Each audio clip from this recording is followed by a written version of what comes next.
Hello guys, আম তো শেষ হয়ে যাচ্ছে। আমের আচার না হলে হয়, আর টক ঝাল আচার তো লাগবেই। আম কেটে নিয়ে পরিষ্কার করে ধুয়ে নিয়েছি।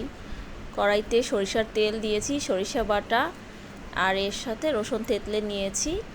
আর এখানে পাঁচফোড়ন আর গুঁড়া যে মশলাগুলো সেটা দিয়ে দিয়েছি। এখন একটু নেড়ে চেড়ে দিচ্ছি। রসুনটা থেতলে নিলে ফ্লেভারটা ভালো আসে আসলে। আর আমের পানি ঝরিয়ে নিয়েছি আমরা। এখন এই আমটা এর মধ্যে দিয়ে দিব। আমটা ঠিক এভাবেই কাটবেন। আমের যদি ভিতরের বীজের ইটা শক্ত হয় তাহলে কিন্তু এই আচারটা আরও বেশি ভালো লাগে। এটা টক ঝাল মিষ্টি আচার। এটা খিচুড়ির সাথে, এমনিতে আমাদের বাসায় খিচুড়ির সাথেই খুব বেশি ভালো যায়। দরকার আর কিনে কিনে খাওয়ার থেকে নিজেদের বানানোটা সহজ বলে মনে হয় আমার কাছে। এখন আমরা কালারের জন্য হলুদের গুঁড়া দিয়ে দিলাম। এটা আপনি আপনার পছন্দ মতন কালার যদি নর্মালি রাখতে চান দিলেও দিতে পারেন, না দিলেও না, তবে কালারটা দিলে সুন্দর আসে এরকম। এই যে এখন মরিচের গুঁড়ো দিলাম। ঝাল কিভাবে রাখবেন সেটাও আপনার প্রয়োজন মতোই আপনি দিবেন। এই যে মরিচের গুঁড়ো দেওয়ার পরে আপনি আপনার প্রয়োজন মতো দেবেন, 1 চামচ 2 চামচ। ঝাল যেভাবে খান, সবাই যে ঝাল একরকম খায় তা না। এখন আমরা ধনিয়ার গুঁড়া, জিরার গুঁড়া এগুলো অ্যাড করছি এর সাথে। অনেকে গোটা জিরা দেয়, গোটা জিরাটাও দিতে পারেন, অথবা বেটেও দেয়, কিন্তু আমরা এখানে গুঁড়াটা দিচ্ছি। এখন আবার সুন্দর করে নেড়ে চেড়ে দিব। খুব ভালো করে নেড়ে চেড়ে দিবেন। এখন ভালো করে নেড়ে চেড়ে দিবেন। তুমি কি আমের আচার পছন্দ করো? ইয়েস। আমাদের চ্যানেলে নতুন হলে অবশ্যই চ্যানেলটি সাবস্ক্রাইব করেন।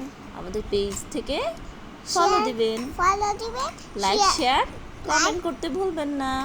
লাইক শেয়ার কমেন্ট করতে ভুলবেন না। হ্যাঁ, ঠিক এরকম কিছুক্ষণ নাড়াচাড়া করার পরে তারপর দেখেন এই যে এরকম হয়েছে।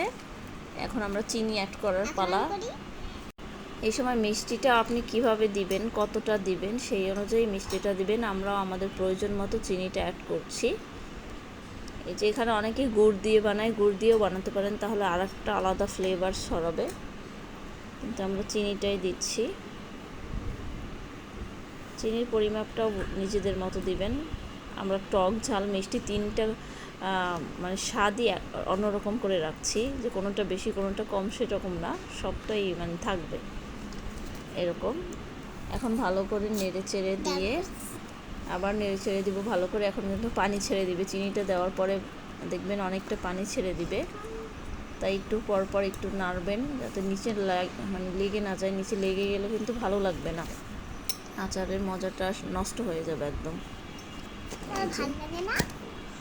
চিনিটা দেখেন ছাড়ার পরে তারপরে এরকম হয়ে গেছে।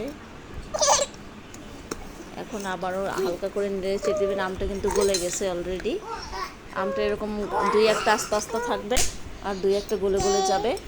এরকম নেড়ে চেড়ে দিব আবার, খুব ভালো করে নেড়ে চেড়ে দিয়ে যে শেষ পর্যায়ে চলে এসেছে। এখন আমরা এই যে পাঁচফোড়নের যে মশলাটা গুঁড়ো করে নিয়েছি ভাজে গরম করে, এখন সেটাকে দিয়ে দেব। দিয়ে পরে এই যে নাড়াচাড়া দেওয়ার পরে দেখেন এই অবস্থা হয়ে গেছে। এখন আমরা চুলাটা নিভিয়ে ফেলবো, তারপর ঠান্ডার জন্য অপেক্ষা করব। ঠান্ডা হয়ে গেলে আমরা এই যে একটা কাচের জারে রেখে দিয়েছি। এরকম কাচের জারে রাখলে ভালো হয়। এই যে দেখেন আমাদেরটা এরকম হয়েছে, আর খেতে তো দুর্দান্ত হয়েছে।